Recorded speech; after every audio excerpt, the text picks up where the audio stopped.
কে তুমি? চাঁদা? ভাই দেখি ইশারায় সবকিছু বুঝা ফেলান। না বুঝলে কি বিজনেসম্যান হতে পেরেছি? ভালো কামান, কিন্তু আমাদেরকেও তো দিয়া খাইতে হইব। তুই কার কাছে চাঁদা চাইতে এসছিস? জানিস আমি কে? চান্দানিতে আইছি। পরিচয় দিয়া কি খাট্টা রাইন দেখামু? আমি সুকান্তর মামা। ব্যবসায় সম্পর্ক রাখতে নাই, তাহলে ব্যবসায় লাল বাত্তি জ্বলে। তোর আমি 7 দিন টাইম দিলাম, 50 লাখ রেডি রাখবি, আমি এসে নিয়ে যাবো। আমাকে তুই 7 দিন সময় দিচ্ছিস?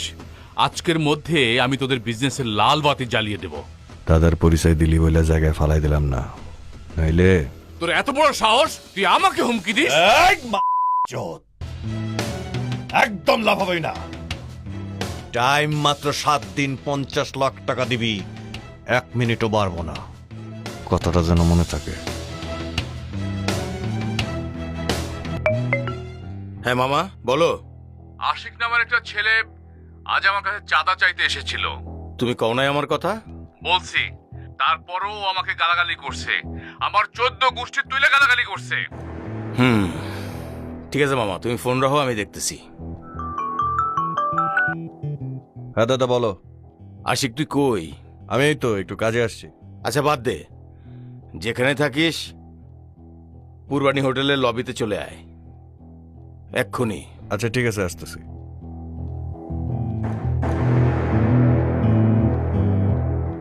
দাদা, এত জরুরি তলব?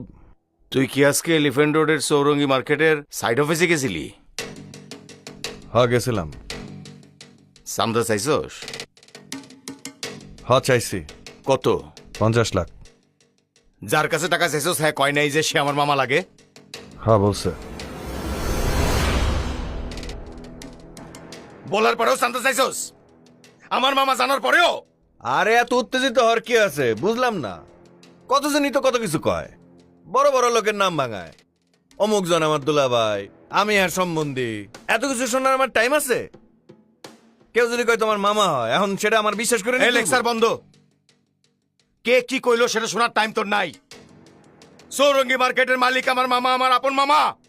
ক্লিয়ার? কি ক্লিয়ার? ওইখানে আর চান্দা চাইতে যাবি না, এটা আমার প্রেস্টিজ। আমি যাবো। 50 লাখ চাইছি, এখন গিয়া 50 টাকা নিয়ে আসো। বাকি টাকা তোমার কারণে ডিসকাউন্ট, কিন্তু মূল কথা হইল টাকা আমি নিমই, এটা আমারও প্রেস্টিজ।